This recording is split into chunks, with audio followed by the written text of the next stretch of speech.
जय हिंद दोस्तों, मैं हूं बंगाल का अपू। भाई साहब, भारत और बांग्लादेश का सिचुएशन डे बाय डे बहुत बिगड़ रहा है।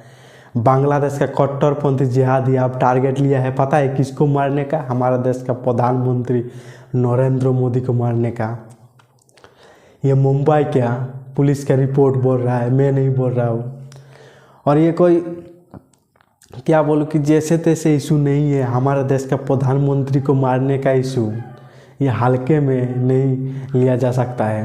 क्यों नहीं? क्योंकि बांग्लादेश पर सभी को पता, जब से डॉक्टर यूनिस का सरकार आया है, शेख हसीना को भागना पड़ा है, हमारा इंडिया पर यह भागना पड़ा है। तब से क्या किया है डॉक्टर यूनिस का सरकार? जितने भी बांग्लादेश का जेल के अंदर आतंकवाद था सभी को छोड़ दिया गया है। अब बांग्लादेश के अंदर भी टेररिस्ट पैदा हो रहा है। बांग्लादेश के अंदर बहुत सारे आतंकवाद का संगठन डे बाय डे पावरफुल हो रहा है। आप उन लोगों का प्लान है किसको मारना? हमारा देश का प्रधानमंत्री नरेंद्र मोदी को मारना। इसलिए यह एक बहुत बड़ा इशू है। इसलिए बांग्लादेश जो कभी हमारा हिंदुस्तान का अपना हुआ करता था, मित्र हुआ करता था, अभी दुश्मन बन चुका है। दुश्मन, क्योंकि बांग्लादेश एक आतंकवाद देश बन चुका है। आतंकवाद देश। रिसेंटली जो हमारा हिंदुस्तान का चिकन नेक है, सिलीगुड़ी कॉरिडोर, वहाँ पर क्या किया कि बांग्लादेश तुर्की से कुछ ड्रोन लेकर आया है और उस चिकन नेक के ऊपर में उड़ाया है। सोच सकते हो? मतलब इतने बांग्लादेश खुल के बोल रहा है कि 4 दिनों के अंदर, 4 डेज के अंदर कोलकाता पर कब्जा करूंगा। सोच सकते हो? कहाँ पर एक छोटा सा बांग्लादेश हिंदुस्तान को चुनौती दे रहा है, हिंदुस्तान को बोल रहा है कि 4 दिनों के अंदर कोलकाता दखल करूंगा। ये जो पश्चिम बंगाल है, बिहार, उड़ीसा, आसाम, त्रिपुरा, मणिपुर, सभी को कब्जा लूँगा और इस्लामिक बांग्लादेश बनाऊँगा। इस प्लान पर बांग्लादेश उतर चुका है। इसलिए इंडिया भी रिसेंटली क्या किया है कि बांग्लादेश बॉर्डर के आसपास में, आप सभी को मैं अपडेट देता हूँ कि 40,000 से भी ज़्यादा आर्मी इकट्ठा कर दिया है। और भी कुछ महीनों के अंदर और ज़्यादा आर्मी मुतयन किया जाएगा बांग्लादेश बॉर्डर के आसपास में। बहुत सेंसिटिव इशू हो चुका है बांग्लादेश। अब शायद मेरे को कहीं ना कहीं लग रहा है कि अगर कुछ महीना के अंदर बांग्लादेश का सिचुएशन सही नहीं हुआ, बिगड़ता ही गया डे बाय डे, सभी लोग देख रहे हो कि बांग्लादेश और भारत का रिश्ता टूट रहा है डे बाय डे। अगर ऐसा ही बिगड़ता गया तो फिर रिसेंटली मेरे को कहीं ना कहीं लग रहा है कि इंडिया एक बहुत बड़ा सर्जिकल स्ट्राइक बांग्लादेश के अंदर करने वाला है। क्योंकि बांग्लादेश पर अब आतंकवाद बढ़ चुका है, बड़ा बड़ा ग्रुप फंड कर रहा है बांग्लादेश को। इसलिए बांग्लादेश अब जो पहले वाली बांग्लादेश नहीं रहा। और बांग्लादेश खुल के बता रहा है कि हमारा जो आर्मी है, बांग्लादेश का आर्मी अब 1972 का आर्मी नहीं रहा। अब बांग्लादेश इंडिया को चुनौती देने वाला आर्मी रहा। ऐसा खुल के चुनौती दे रहा है इंडिया को और बोल रहा है कि ये बांग्लादेश क्या करेगा हमारे पश्चिम बंगाल में, पश्चिम बंगाल को तो खुल के बोल रहा है कि इसको कब्जा लूँगा ही। इसलिए बहुत सेंसिटिव इशू बन चुका है। अब क्या होगा पता नहीं। अब बांग्लादेश पाकिस्तान का बातों पर चल रहा है, जिस पाकिस्तान की ने कभी भी बांग्लादेश का 4 लाख से भी ज़्यादा औरतों को रेप किया था। हम इंडिया के वजह से बांग्लादेश बना, लेकिन बांग्लादेश अब पाकिस्तान का थूक चाट रहा है। इसलिए बता रहा हूँ कि डे बाय डे बहुत इशू सेंसिटिव हो चुका है।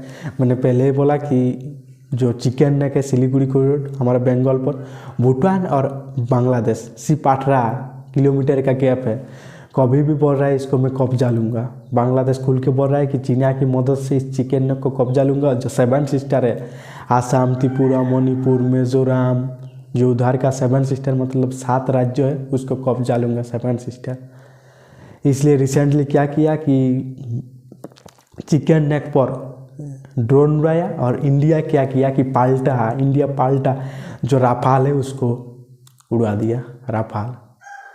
और इंडिया अभी बहुत मतलब क्या बोलूँ कि बहुत एग्रेसिव मूड पर आ चुका है।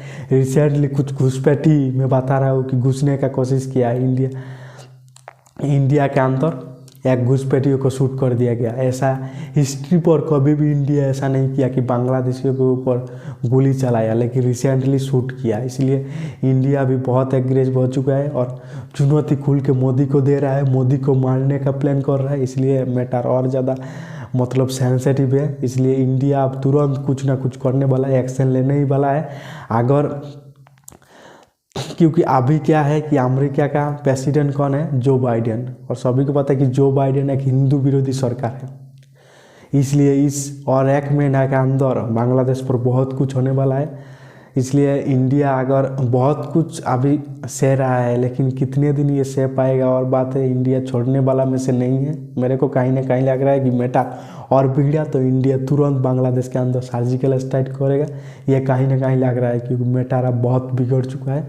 बाकी जब डोनाल्ड ट्रंप का सरकार अमेरिका पर आता है तब क्या होता है देखने का बात है। लेकिन डोनाल्ड ट्रंप जब बोला था कि हिंदू के साथ जो अत्याचार बांग्लादेश पर हो रहा है वो होने नहीं दूंगा, ये डोनाल्ड ट्रंप खुल पे बोला था। इसलिए क्या होगा ना होगा ये बहुत मैटर सेंसिटिव है, लेकिन क्या होगा पता नहीं। बाकी एक इंडिया को एक इंटरनेशनल को दिखाने के लिए एक इशू मिल गया है कि सभी को पता है कि बांग्लादेश पर अभी हिंदू के साथ बहुत अत्याचार हो रहा है। जो चिन्मय पो महाराज है बांग्लादेश का हिंदू लीडर, उसको अरेस्ट कर लिया गया है। ना कोई मतलब किसी बहाना नहीं, ना कुछ बहाने पर ये इंटरनेशनल को दिखाना था वो मिल चुका है। एक बांग्लादेश क्या है कि आतंकवाद देश बन चुका है। पूरे दुनिया की नज़रों में बांग्लादेश एक आतंकवाद देश बन चुका है। इसलिए अब इंडिया बहुत कुछ करने वाला है बांग्लादेश के अंदर, लेकिन क्या करेगा ये आने वाले टाइम पर ही पता चलेगा। मैं बंगाल से, इसलिए मेरा थोड़ा हिंदी पढ़ने में प्रॉब्लम हो रहा है। बाकी मैंने आई होप कि आप सभी को मैं बहुत कुछ अपडेट दे पाया। आगे भी चल के एटलीस्ट हमारा पश्चिम बंगाल के अंदर क्या हो रहा है, बांग्लादेश पर अभी हालचाल क्या है, हर एक अपडेट आप सभी को दूंगा। अभी के लिए इतने ही। वीडियो अच्छा लगा तो यार लाइक करना, कमेंट करना, चैनल पर न्यू हो तो सब्सक्राइब करना। जय हिंद, जय भारत, भारत माता की जय।